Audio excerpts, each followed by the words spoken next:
Welcome to the fourth branch program. Glad you can make it.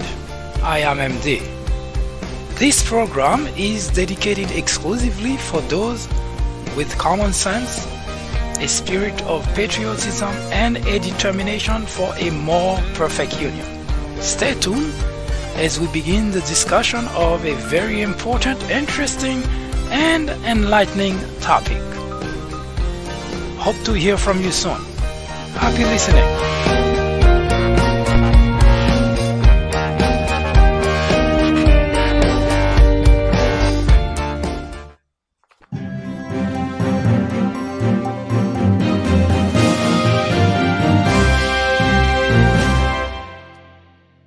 Racism is man's gravest threat to man, the maximum of hatred for the minimum of reason.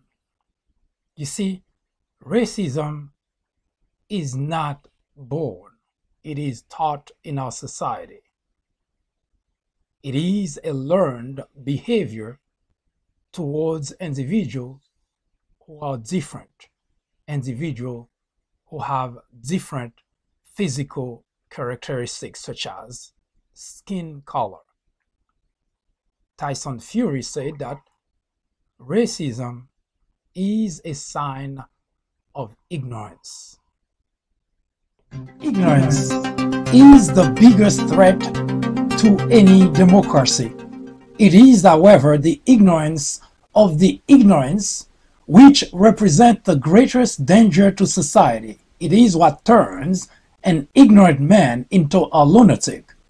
Thus lies the danger, the peril even of a man, a community, a state, a country, yes, even a society.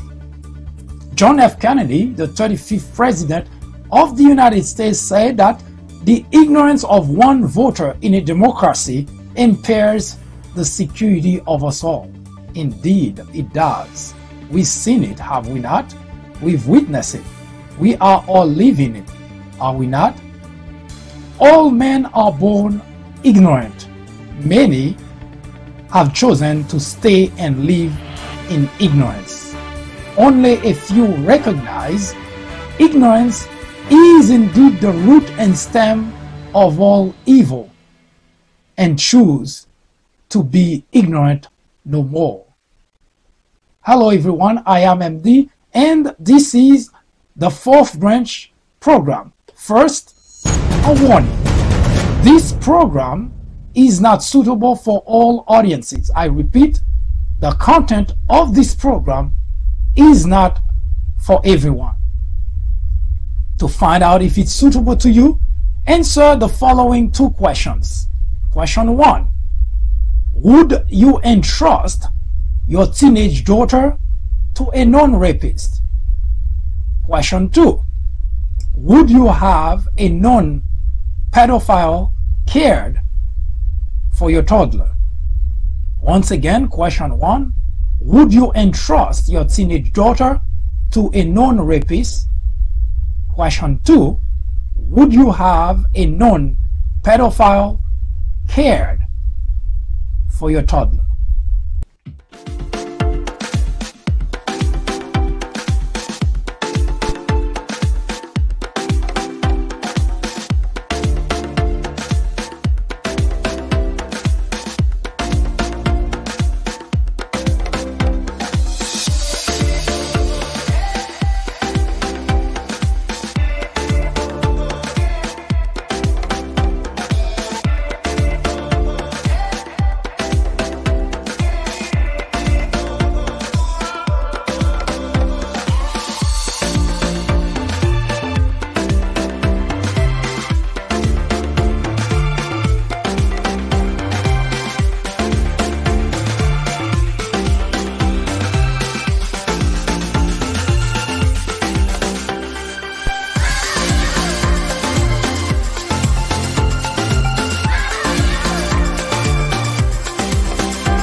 your time is up, obviously.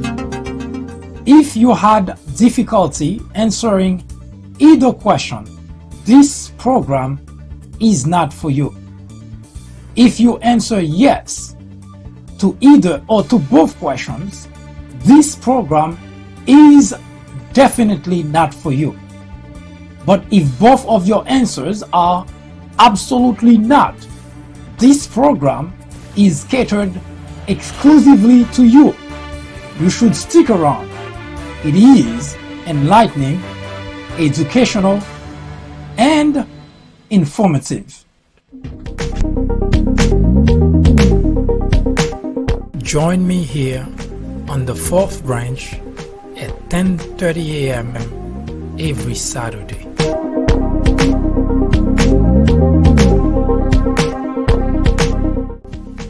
And every weekday at 2 p.m.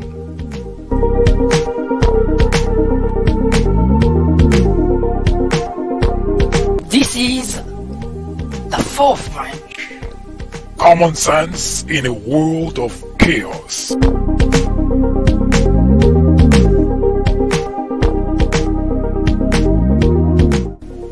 This program will resume in just a moment.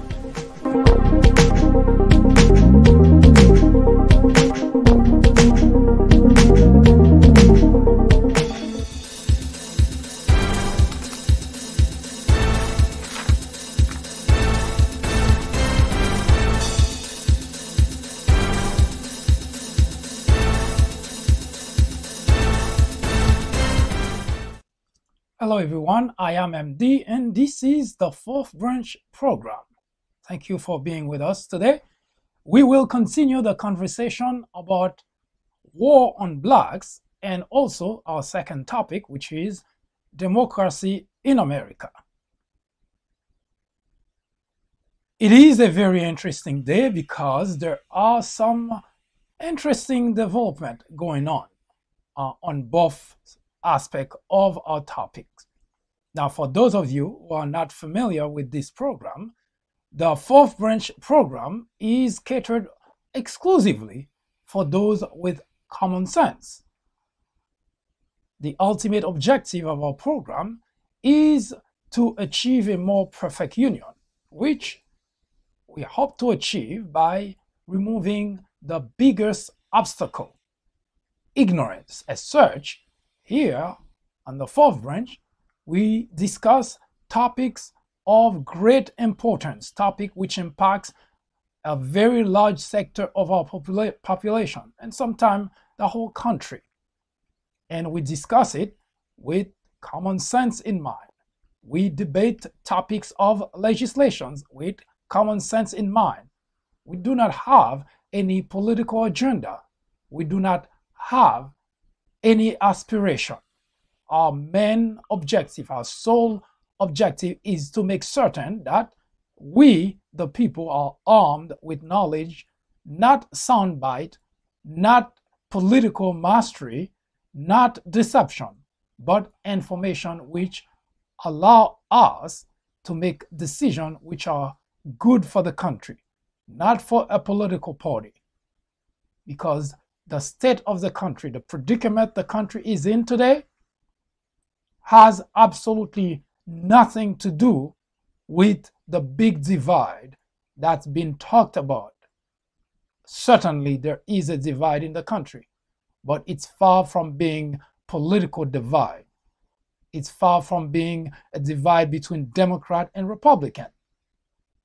As we delve into those two topics, which we will discuss at the very least on a weekly basis, we will also add other topics of importance, such as last time we debated the EPA, the Environmental Protection Agencies.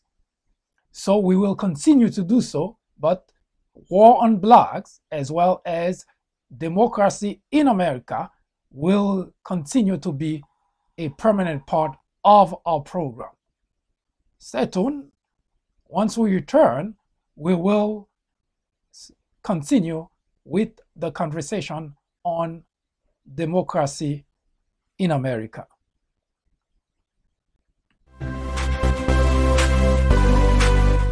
I am MD, host of the Fourth Branch program, inviting you to join me every Saturday at 10:30 a.m. and every weekday at 2 p.m. for discussions of social political issues and to dissect the meaning and the importance of current events, as well as to understand topics of legislations. The Fourth Branch Project is not associated with any political party, and we at the Fourth Branch do not have any political agenda or aspiration. Our ultimate objective is to work towards achieving a more perfect union by removing ignorance, the biggest obstacle to our democracy. Join me on our next social media broadcast. See you then.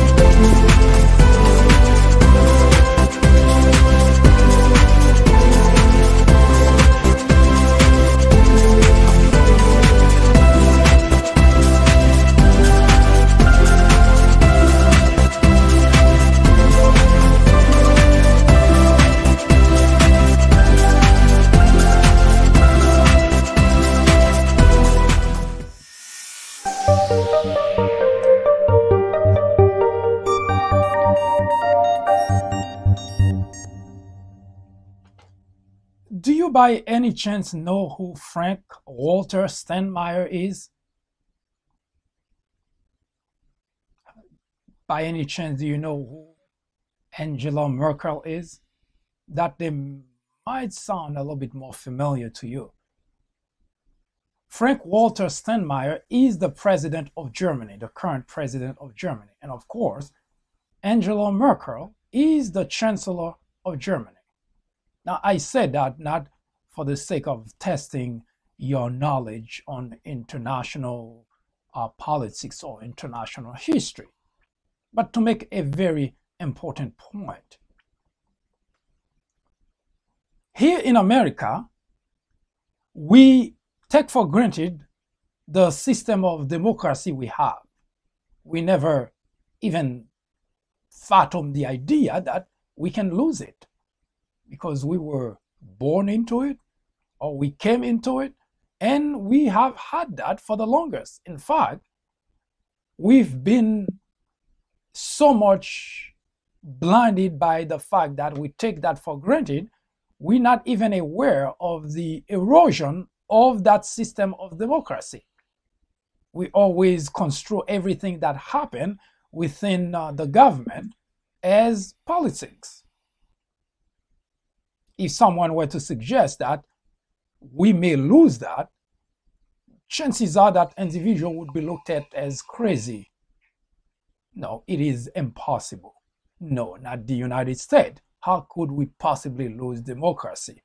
In fact, this is the country that's been going around the world waging wars to free people from dictatorship, from authoritarian, in order to, well, introduce democracy.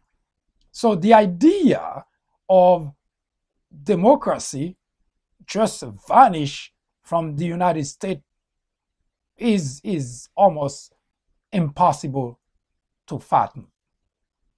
And yet, it is as possible as night and day. I mentioned Germany earlier for a reason. A few months ago, I had a program which compares, paraphrasing here, can we compare Donald Trump to Adolf Hitler? There were at least 10 episodes of an hour each, during the time of which we discussed in very great length the similarities between those two leaders. They are 80 years apart, and yet they share a lot of the same approaches, the same ideals, and they really pretty much alike. Now, we're not here to debate that topic today. So if you are interested in finding more detail about that, I strongly suggest you take a look at the People Branch YouTube channel, where those video of those programs are archived there. It will be pretty enlightening, and it will open eyes to a lot of what we have seen today. Now, I mentioned earlier Angela Merkel as Chancellor and Frank Walter Steinmeier as President for the following reason. You see, in 1933, Adolf Hitler was named Chancellor of Germany. And at that time, a gentleman by the name of Paul von Hindenburg was President of Germany. And the same as the United States, Germany was a democratic system, still is, was a democratic system, and the name was the Weimar Republic. And I said that because we, as I mentioned at the top of the program, here in the United States are under the impression democracy is such an integral part of our life. We never even think for 1 second that the idea of losing it is possible. But history tells us that it is very possible. It's quite possible to lose democracy. And Germany, which I'm going to show you shortly, we're not going to spend a lot of time there. Again, there are 10 hours of video dedicated exclusively for that, which you can look in the People Branch YouTube channel for detail about the whole topic. Now, Adolf Hitler was named Chancellor of Germany, and Paul von Hindenburg was president. And the Chancellor pretty much run the country. Everything, you never heard the name of Frank Walter Steinmeier for the very reason that, well, really, he is not out there. He's not the one traveling. He's not the one doing international negotiation with other countries. Not the one really. It's pretty much a hands-off type of job that the president of Germany has. However, it has the ultimate power to remove the chancellor. That is a big deal. In other words, there could be a time when there would be reason for the president to intervene, stop the chancellor, and get rid of the chancellor. So even if the chancellor, the president doesn't come all the time and do things, just like you see, well, it's a little bit different than England with the royal family, because the royal family not involved at all in the running of the government. But in Germany, the president kind of take a step back. You don't hear about him, but is there in case, what you would call a last resort, where you would have a rogue chancellor, then the president will intervene. Now, that has always been the case. It's a republic, it's a system, it is a democratic system, and it was said that way. However, there was one time in history that when Adolf Hitler was named Chancellor of Germany, now for 18 months, it could be a little bit longer, but not 2 years. For 18 months, Adolf Hitler felt restricted because Paul von Hindenburg was the president. Now, Paul was sick in bed. He couldn't do much, but his signature still was needed for anything that needed to happen. Now, to make the story short, is although it never reported, but it is my great suspicion that Adolf Hitler may have had something to do with forcing a very sick president to sign certain legislation that gave him power that he would have not otherwise had.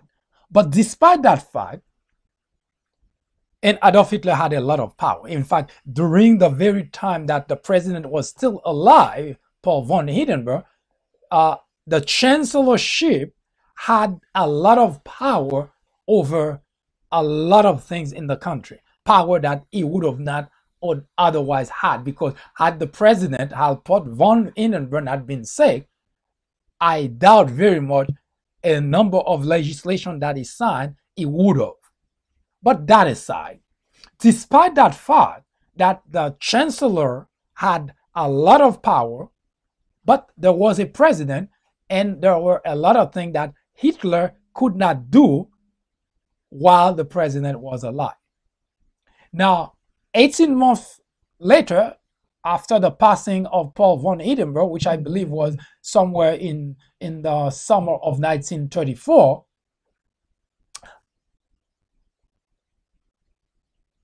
Adolf Hitler had already grabbed enough power, prevented the idea of having an election for another president. In a sense, Adolf Hitler became the only, well, the chancellorship became the only governing body of the Weimar Republic that called the shots. And from that point on, what you know about Germany at that time, what you know about Adolf Hitler, emerged. He became the dictator, the monster that we know, the iron fist authoritarian that we know of. And guess what came with it? No more freedom, no more media. Everything that had anything to do with talking about badly about Hitler, criticizing Hitler, or challenging Hitler, gone. Democracy in Germany ended as the German knew it. In case you were not following, democracy can end, even if it's just temporarily. That's why me personally, I fret at the idea of watching Donald Trump bashing the media and still having people supporting him, because they have no idea what it means to have a leader who try to silence people, to silence the media. That's the first thing that Adolf Hitler did. He accused the media of fabrication. At that time, the word fake news was not involved. But Adolf Hitler accused the media of fabrication. And that was the beginning of the end of democracy in Germany. Now, I said all that because we are very passive people. We tend to just let things go until it gets to a point where we wake up and find out, hey, this is not the United States of America. Democracy is as strong as the citizen of the country that support it. In other words, once you start having a fissure, a division between different sectors of the population that decide to side with one group that want to destroy the system of democracy and the other group that's fighting against it, automatically you start having a problem. But here's the biggest aspect of the problem: when you have a system of democracy that under attack by a leader such as Donald Trump and having people supporting it. Adolf Hitler was a very popular leader, even one of the most popular leader in Germany. The only individual that was as or more popular than Adolf Hitler was the president, Paul von Hindenburg. And there is a story behind it. Again, if you want to find out more about that, I strongly suggest you take a look at Can We Compare Donald Trump with Adolf Hitler? There are at least 10 videos of that program that would provide you enough information about it. So I'm not going to talk about it here. I just want to make certain that the understanding of of our system of democracy that been under attack under Donald Trump, and ironically supported by people who do not understand what they're doing, because that is the exact same thing that happened in Germany. You have a very charismatic leader, Adolf Hitler, who had pretty much everybody. In fact, Donald Trump doesn't have support as much as Adolf Hitler did. Adolf Hitler had the whole country. The small number of people who did not really, who were suspicious of what Hitler had in mind, was so small, so minute, that it was very easy to crush them. Donald Trump doesn't have that. Donald Trump has only 40% of the support of the American people. Adolf Hitler had over 80% of the population of Germany. That's to show you his popularity. So when you hear about Adolf Hitler, and people always refer to him almost as a monster, but they didn't know, or they the idea or the information about the fact that he was very popular, that is lost in the conversation. So Adolf Hitler used that kind of popularity. He bashed the media. The media was, whatever the media put out there, he called it fabrication. And because of the support, the huge support he had of the people, and people of all walks of life, of all ages, of gender, both gender, they admire, worship Adolf Hitler. And yet, Adolf Hitler stripped them all, not his opponent.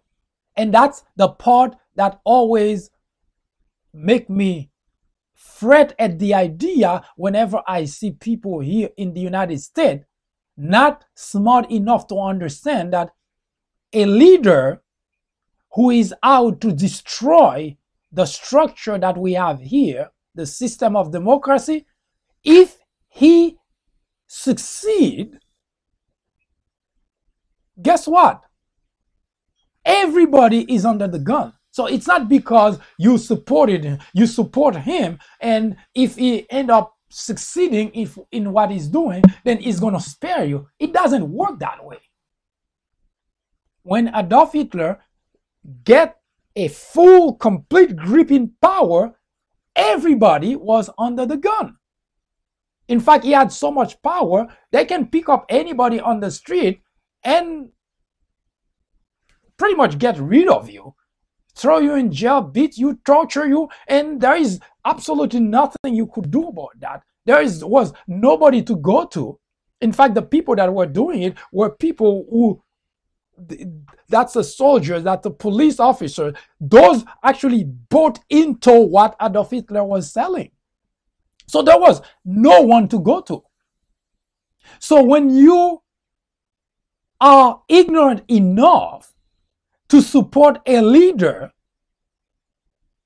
who is adamant about stripping the country of its system of democracy, you're not doing it to the other side. You're doing it to yourself, because if God forbid that leader was to succeed, you too will suffer the same consequences as everybody else. Now, having said that, I have been talking about that for the longest.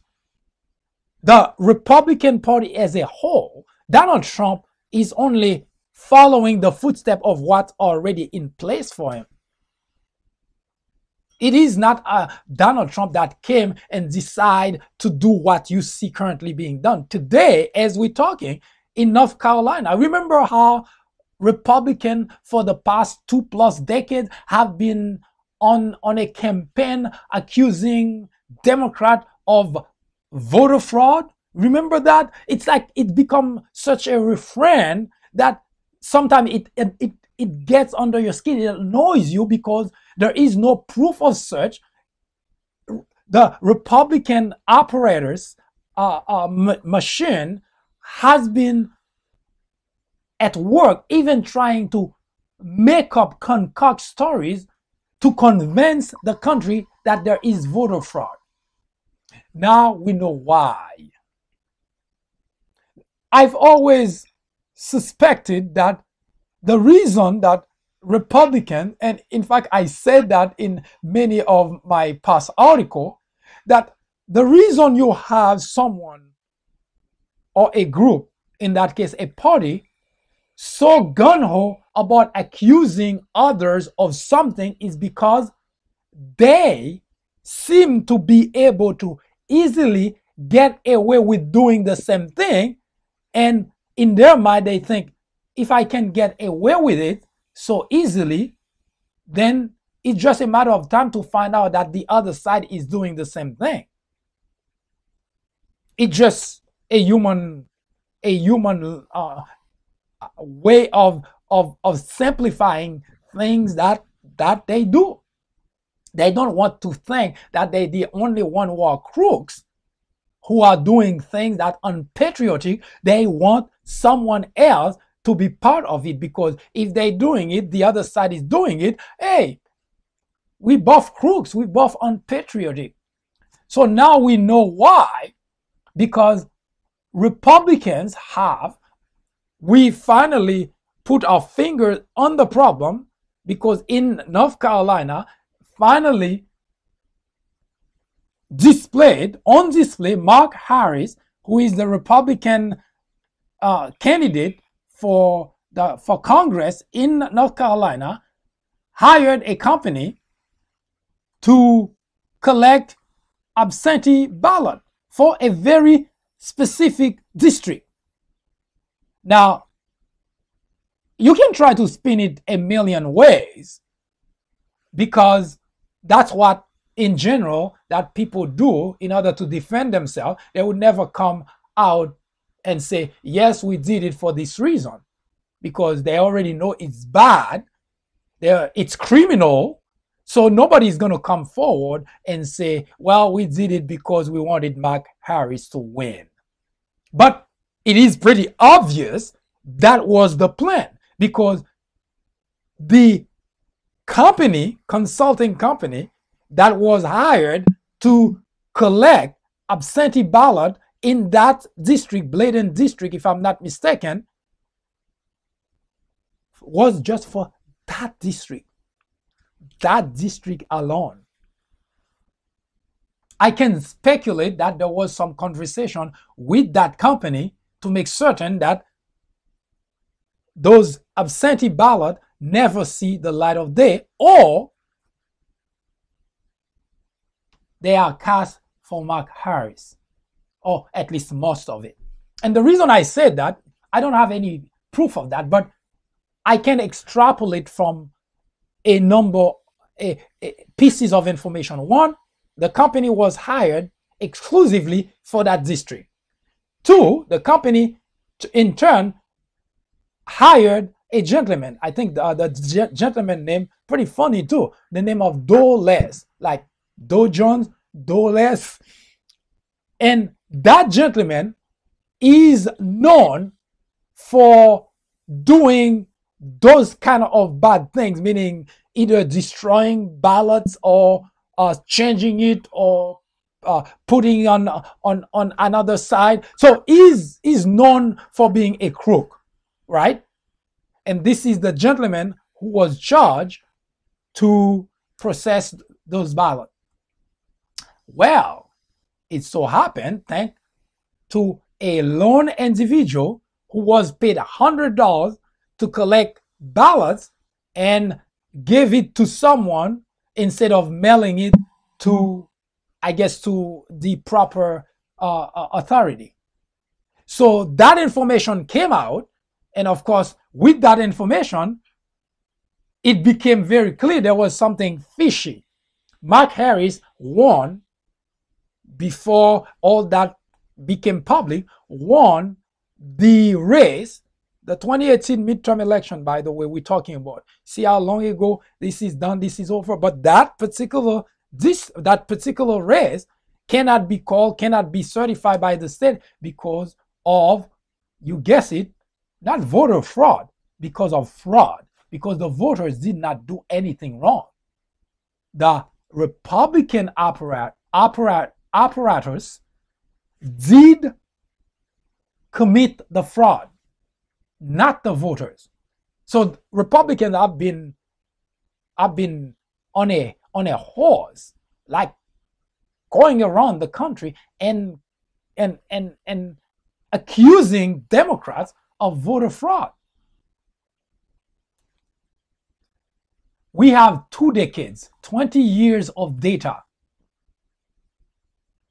and no voter fraud. 2 decades, not 2 years, 2 decades, 20 years. So we know the Republicans have been saying that is because they have been getting away with fraud, not necessarily voter fraud. They have been getting away with fraud, so they assume automatically that, yes, the other side is doing that too. So because of that, they figure they have to continue saying it. They have to continue hammer this message until they find out that indeed the Democrats are in on it too. Well, now it becomes not just a talking point, but it becomes very clear that Republicans have been committing fraud, election fraud. Now it's in black and white. There is an investigation going on, and it's so bad that the state already put out that there has to be another election. There is no way they can correct that problem because there is too much fraud. Now, they only found that out in North Carolina.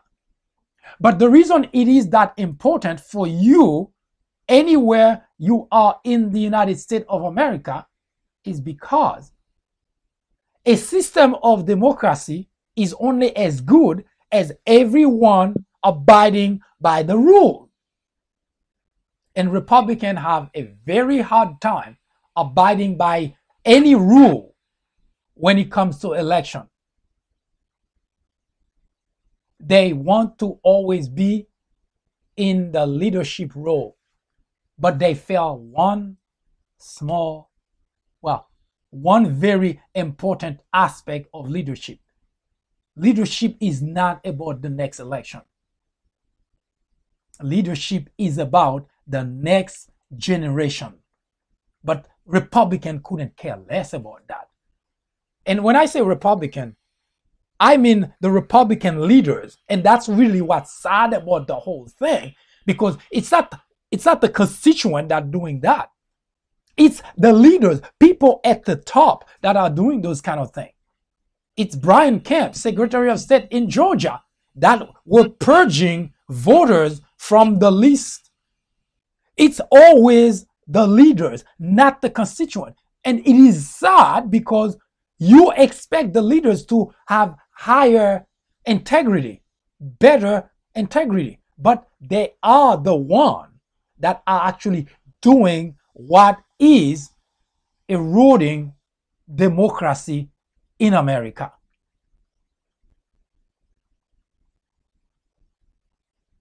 This is not general. I mentioned that we will talk general this week, and then next week we'll start being specific, but this is too blatant, and this is ongoing now, and this is perfect opportunity to point out what I have been writing about all along, what I have been talking about all along.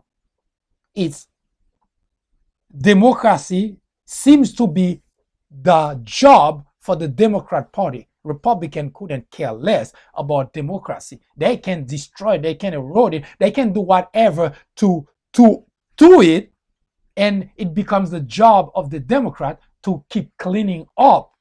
But in order for that to work, they have to continuously accuse Democrats of fraud, of voters' fraud. That is Machiavellian, no matter which aspect of the Republican leaders that you take a look at, you walk away thinking, why are those people even run for office? They don't have any interest in advancing the cause of the country. They have no interest in upholding the Constitution, in abiding by rules of law. Why do they do it?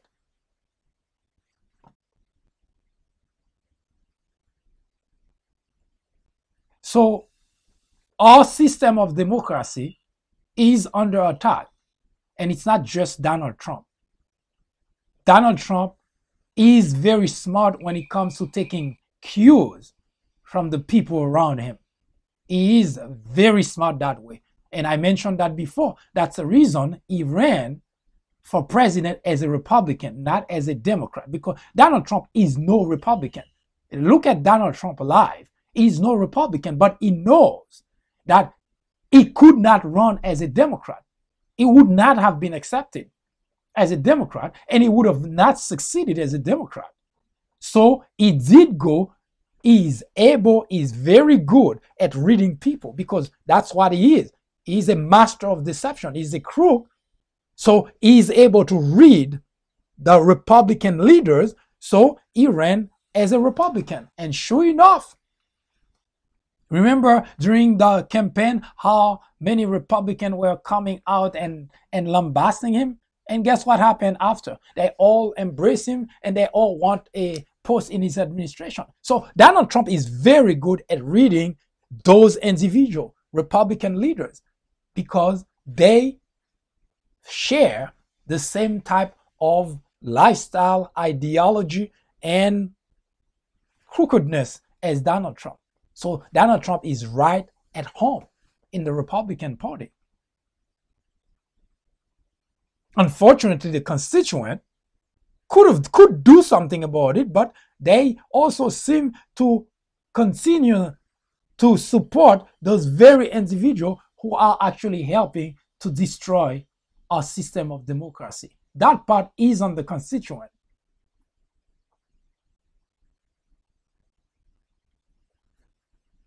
Out of ignorance, maybe? Who knows? But the bottom line is, they're doing it.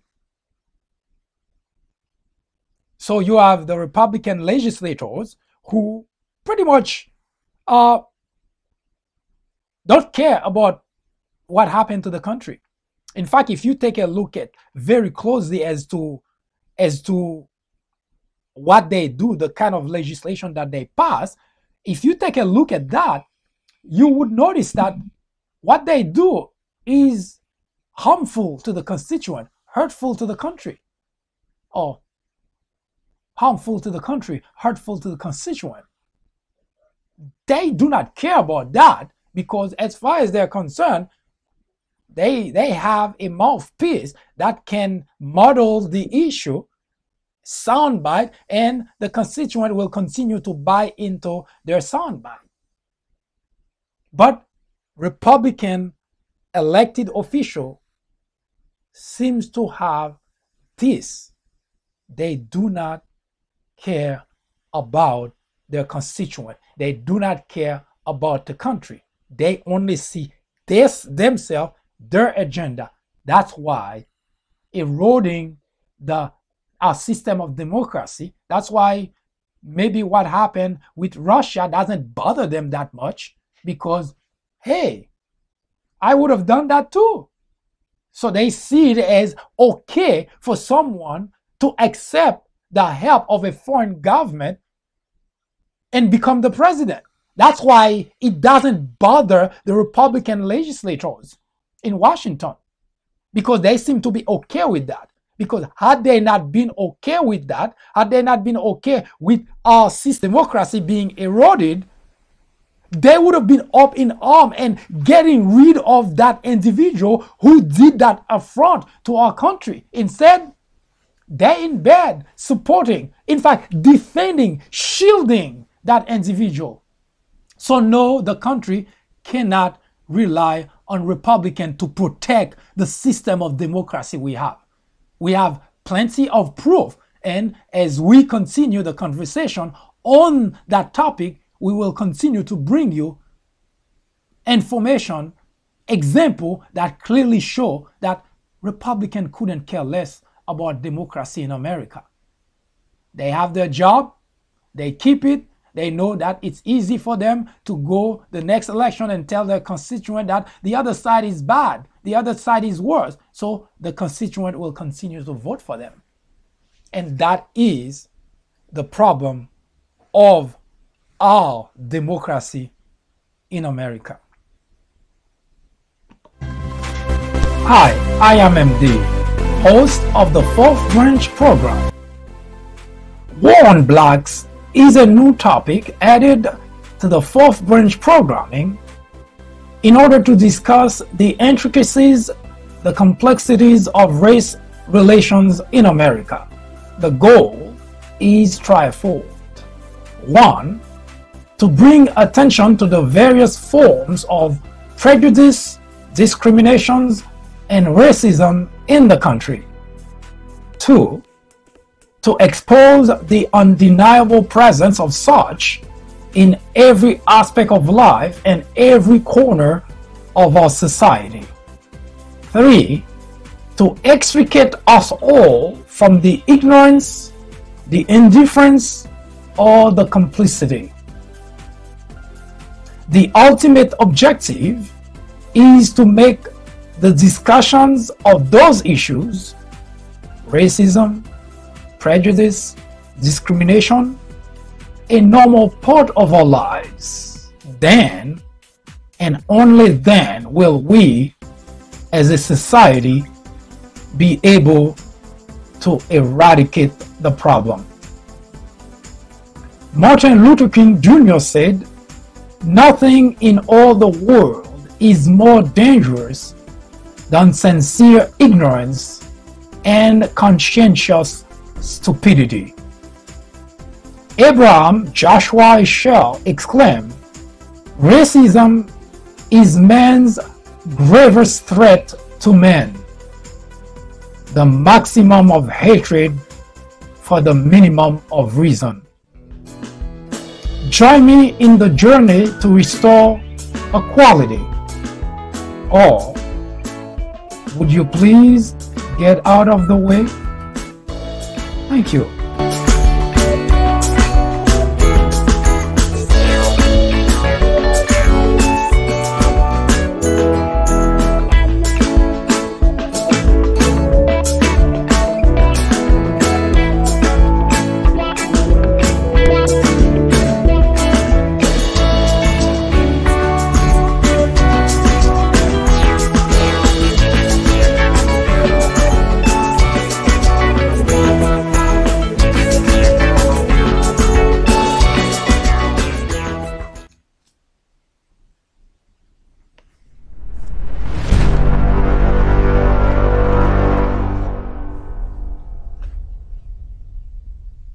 Race relations are very complex. Nothing is black and white. It is no surprise conversation related to race in general are very difficult. Now, this problem is universal, but here in the United States, both blacks and white try their very best to avoid the discussion at all costs. You see, blacks are overwhelmingly emotional about this topic for good reasons. Blacks live through racism, discrimination, prejudice every day. Everywhere they go, in every aspect of life. They've experienced it regularly. They've witnessed it very frequently. And you know, sometimes they even become victims of such every so often. Whites, on the other hand, are much less concerned, also for good reasons. The predicament we're talking about, the predicament of discrimination, racism, and so on, doesn't impact them directly. Well, that's beginning to change. But in general, it doesn't impact them. No matter how much a black individual would try to explain to a white this predicament which shape our mindset, it is impossible for the white to really grasp. Yes, if you have understanding, you may be able to, but it is not something to grasp. So they ignore it altogether. They shrug it off repeatedly. They condone it, even subconsciously. They nurture it selfishly, and they even normalize it naturally.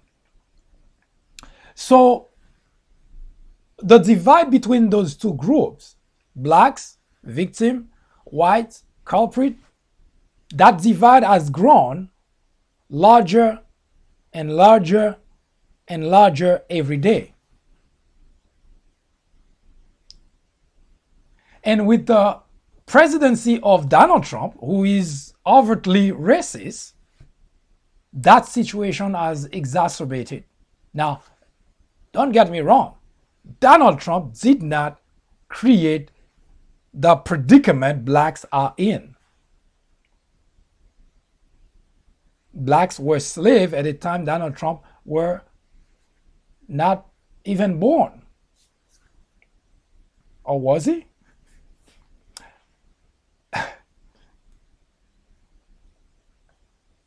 And during the 1960s, even after the emancipation, blacks continue to live under really very difficult circumstances. They could not go to certain places. They could not be certain places. Even if they go to places that they're not supposed to, they have to go all the way in hiding. So this is not a making of Donald Trump. But again, the situation has exacerbated under Donald Trump. And there is a reason for that, because all the individuals who are racist, who discriminate, they see in Donald Trump someone who gives legitimacy to their ideology, to their sentiment. It is unfortunate because, again, this issue is not black and white. No pun intended here. In fact, we know there are millions of whites who are not racist and who do not discriminate. So that makes the issue of race relation a very difficult issue. So where do we go from here? We have a group that do that, millions of whites who discriminate, who are racist. They don't have a label that help us identify them. That would have been nice.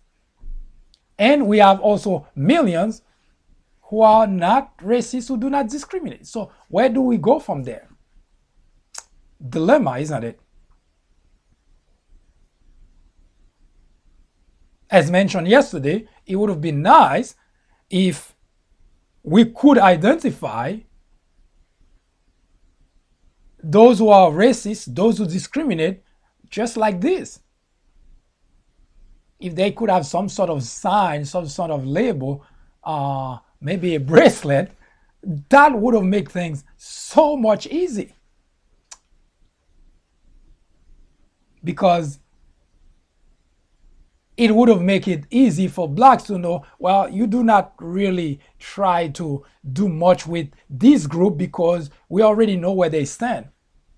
Now, that doesn't mean it's okay, but I'm saying that that would have made the interaction very easy, because we know you're racist, you discriminate, so the interaction would be, I don't know, professional. If if I have to hand you a bottle of water, I hand you a bottle of water, and that would be the end of the story. So if I'm an employee of that individual, then I know this is that. There is no camaraderie, there is no going out after work, there is no mingling. But unfortunately, it's not black and white. Ironic, isn't it? We're discussing the issue of racism, prejudice, discrimination, which is pretty much an issue between blacks and whites. But the very issue itself, the relationship, the race relation between those two groups is actually not black and white, for the reason that I've mentioned over and over, because you have millions of whites who are racist, who discriminate, and millions of those who actually do not see color as part of their interaction with blacks. So that makes the problem of race relation in America very difficult. Now, as much as people, I've heard it from both blacks and white, they bash or they fault Donald Trump for being overtly racist. Now, it's bad for the simple reason that as president of the United States, you do not expect this individual to spread this type of sentiment around the country. It's hatred. So, and at that level, it's easy to make it become a norm, because when a president does or says anything, no matter how much of a moron that individual is, it becomes almost a standard across the nation. But, and that's the reason it's so dangerous that we have an individual in the Oval Office who is a racist. That's the only drawback I see to that problem, to the problem itself. Because my own perspective, I prefer to know. I know it may sound weird to some, and for those who are racist, who discriminate, they love the idea of having a racist in chief who legitimizes their sentiment and their behavior. Now, you would find you go to apply for a job where there is this disclaimer at the bottom of the form, EEOO, standing for Equal Employment Opportunity Organization, but the people who run the organization, they're all racist. Or at least most of them are.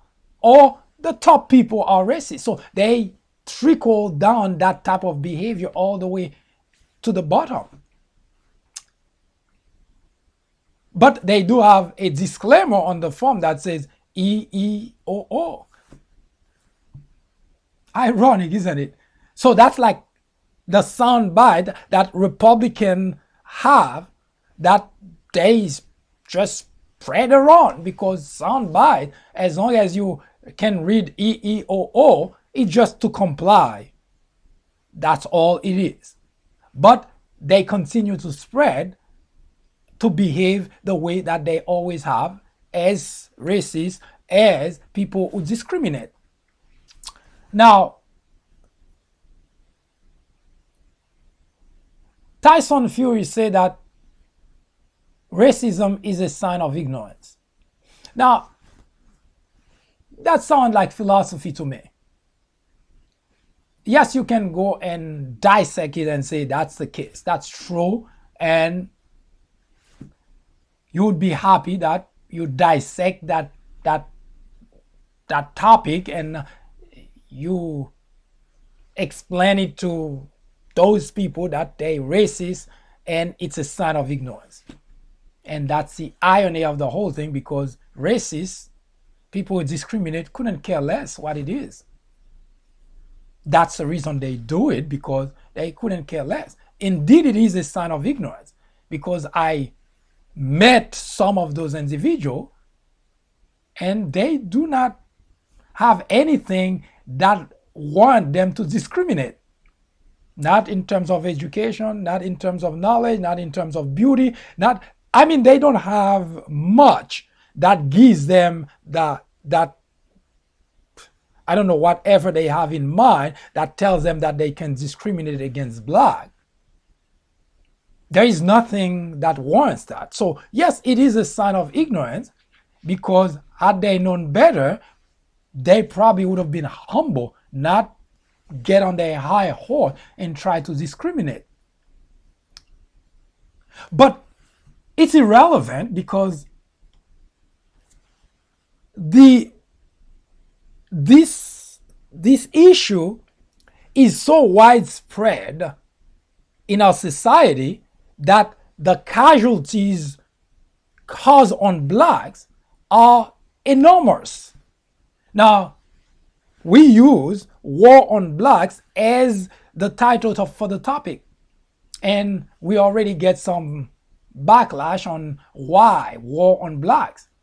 Well, as mentioned before, war implies casualties, and in the black sector, the black community, the groups categorized as blacks, there have been casualties after casualties from the time that blacks were being rounded up from Africa to be shipped to different parts of the world, Europe, and here in America.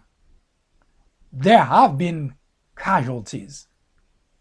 Those are casualties that we can see, we can account for. But there are more casualties than just physical casualties. There are emotional casualties. There are psychological casualties. During the time of slavery, they ripping babies from their mothers' hands. Mothers one side, fathers one side, baby another side. So casualties have been amounting because of racism and discrimination. And it hasn't abated at all. So that the title of the topic wasn't picked for any other purpose, but to point out that yes, it is a war on blacks, because casualties are amounting day after day. There have been casualties. Now, I know here in the United States, we have been putting focus mostly on when a black individual is gunned down, executed by a police officer. That the casualty that we see, that we account for. And there have been plenty. Again, as I say, we will be moving from the general to the specific when we come next week to talk about those two topics, both war on blacks and democracy in America. So we will be giving example to corroborate the stories. So this is where the idea of calling this topic war on blacks is to bring attention to the fact that casualties are mounting. Yes, some of them we can see when a police officer gunned down a black man, it's physical casualty. But behind, on top of those physical casualty, there are psychological and emotional casualty that we as a society, we don't account for, because we do not look at that man, that police officer just gunned down, left behind families, wife, kids. Oh, financial casualties. So we only account for the physical casualty, and then we just move about our business. But there is more to the physical casualties that blacks have been inflicted done just that. So in order to alleviate, so all those that I just mentioned, that you have millions of whites who are racist, some overtly racist like Donald Trump, but others not as easy to see. Now, we black, we can easily pinpoint those things when you put a black individual and a white individual under the same circumstance, and you will be able to see very quickly when someone does something which is racist versus the white individual, because it is different culture and the white individual will be addressed, dealt with differently. But the white individual would not be able to see that because of the fact that it will not have that same experience as the black individual. So we know that there are millions of whites who are racist and millions of whites who are not. So we have a dilemma. So in order to help alleviate and hopefully remedy the situation, we introduce the program War on Blacks. That program is broadcasted so far on most social media. We are on YouTube, on Facebook, on Twitter, on Periscope, on Twitch, on Smashcast. I mean, we are on a lot of social media venues. We're trying to at least reach as many individuals, especially young individuals whose future will be impacted by those type of issues. Yes, the future, whether it's democracy that's being eroded by the Republican leaders, or the war that being waged against blacks, all that will impact future generations, one way or the other. So in order to make certain that we get somewhere, we make some progress, because there has been progress. Don't get me wrong, there has been progress. But as I always say to people, progress is very relative. And here's the reason. Because if you go back to 1960s or to after slavery, you would say that, well, the environment that the racists, those who discriminate, grew up in, were in, it was difficult for even the white to get away from being or staying racist, because it just happened. They were there. In fact, a lot of things that have happened to them, especially their financial situation, were affected, and that's the reason they fought so hard to keep slavery around, because gee, it was sweet to have a bunch of people doing things, labor for 18 plus hours a day. You don't have to pay a penny to that individual. And on top of that, you can get rid of that individual like an animal, kill, and you don't have to account for that person. That's a property. That's what a black individual was, a property. So you can get rid of that property. So the anger that they had to keep slavery around, it was a selfish anger, because it was just about them. And today again, as we will delve into that topic, you'll find out it's again selfishness that get all those people to stay, to continue to practice discrimination and to be racist, because it boils down to one thing.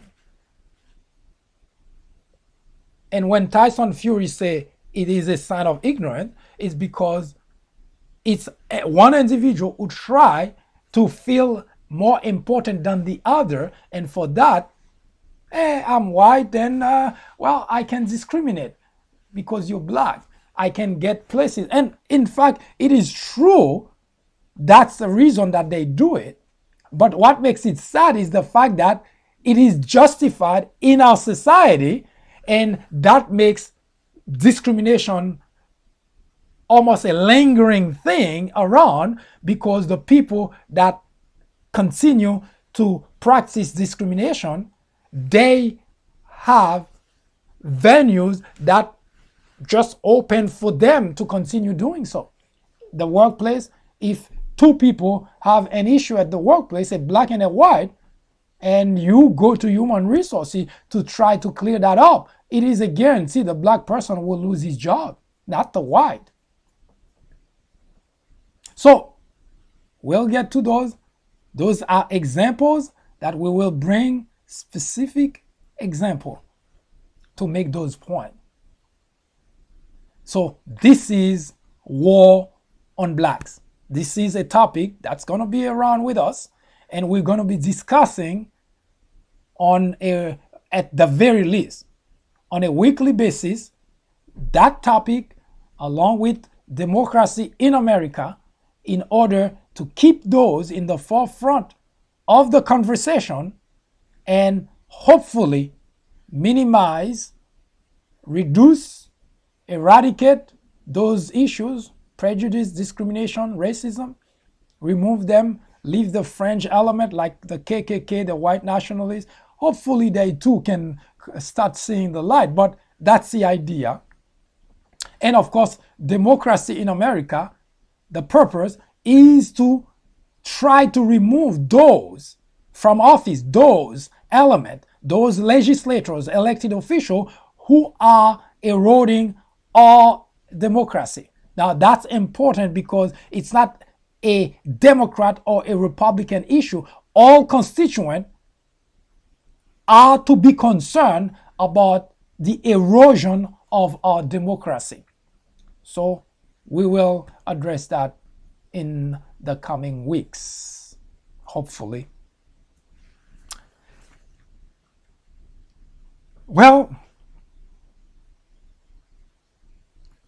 I hope this is bringing you some sort of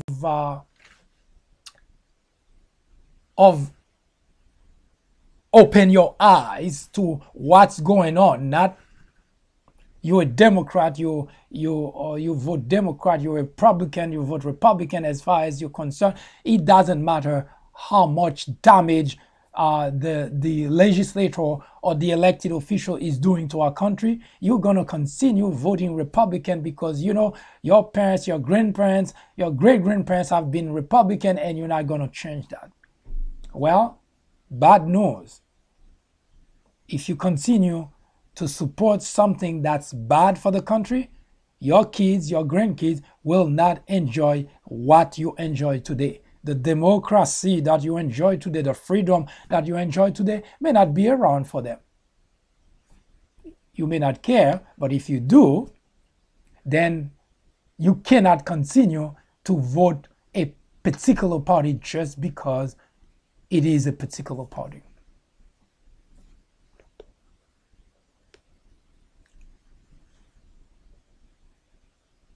The stakes are way too high. I'll be right back. Don't go anywhere. The fourth branch program will return in just a moment. After reading several books based on presidents and on Obama specifically, I found that they're typically partisan.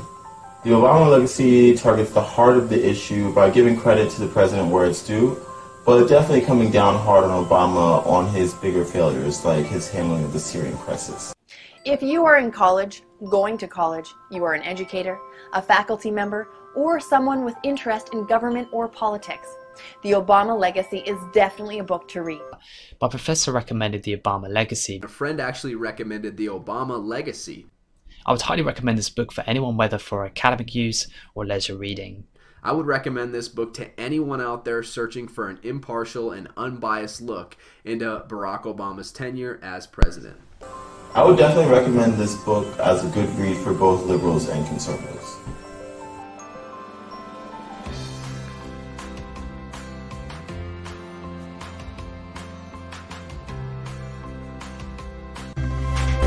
Hi, I am MD, host of the Fourth Branch program. War on Blacks is a new topic added to the Fourth Branch programming in order to discuss the intricacies, the complexities of race relations in America. The goal is threefold. 1. To bring attention to the various forms of prejudice, discriminations, and racism in the country. 2. To expose the undeniable presence of such in every aspect of life and every corner of our society. 3. To extricate us all from the ignorance, the indifference, or the complicity. The ultimate objective is to make the discussions of those issues, racism, prejudice, discrimination, a normal part of our lives. Then, and only then, will we, as a society, be able to eradicate the problem. Martin Luther King Jr. said, "Nothing in all the world is more dangerous than sincere ignorance and conscientious stupidity."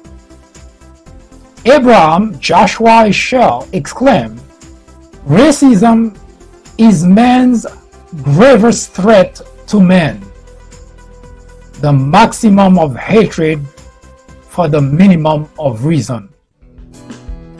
Join me in the journey to restore equality. Or would you please get out of the way? Thank you.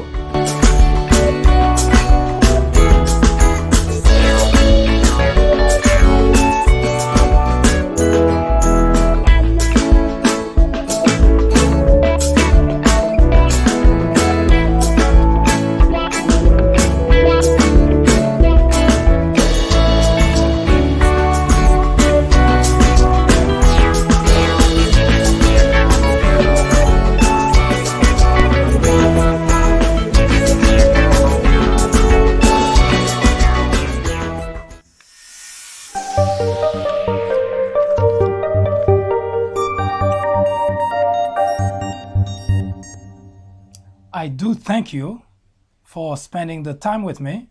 Hope that you have gotten some good information in this program. We will return tomorrow at 10:30 a.m.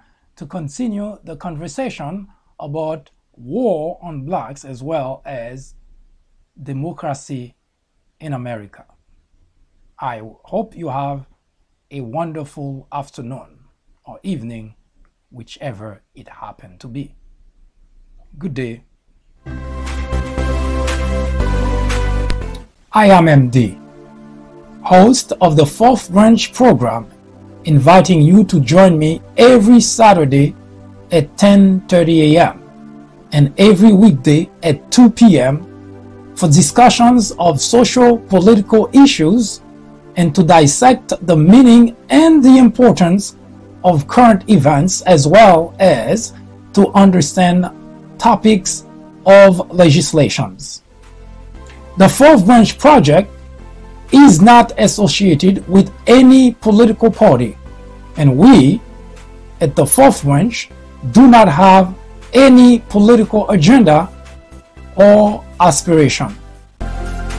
Our ultimate objective is to work towards achieving a more perfect union by removing ignorance, the biggest obstacle to our democracy. Join me on our next social media broadcast. See you then.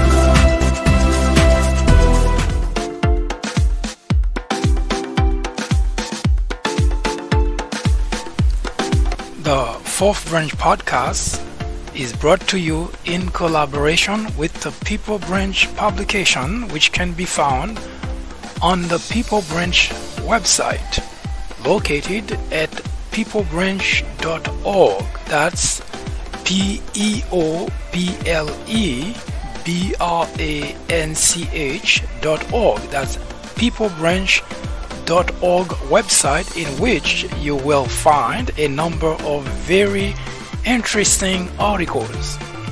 My name is Mike Duchesne, MD for short.